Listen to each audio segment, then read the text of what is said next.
மறைந்த சுதந்திர போராட்ட வீரர் மோகன் மாளவியா, முன்னாள் பிரதமர் வாஜ்பாய்க்கு பாரத ரத்னா விருது அறிவிக்கப்பட்டுள்ளது. நாட்டின் மிக உயரிய பாரத ரத்னா விருது இதுவரை விஞ்ஞானி CN சுர் ராவுக், முன்னாள் கிரிக்கெட் வீரர் சச்சின் டெண்டுல்கர், முன்னாள் தமிழக முதல்வர் MGR உள்ளிட்ட 43 பேருக்கு வழங்கப்பட்டுள்ளது.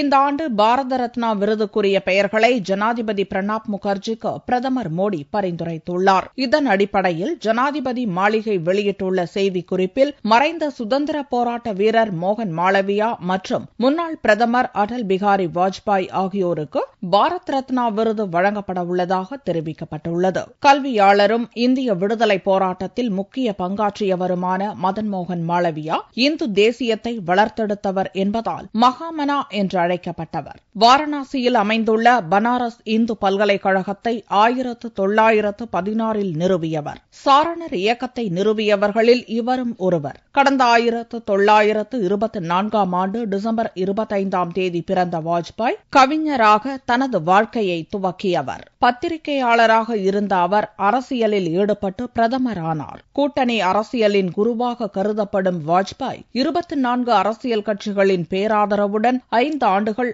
ஆட்சியை வெற்றிகரமாக நிறைவு செய்தவர். டிசம்பர் 25 தனது 90வது பிறந்த நாளை கொண்டாடவுள்ள நிலையில் அவருக்கு பாரத் ரத்னா விருது அறிவிக்கப்பட்டுள்ளது.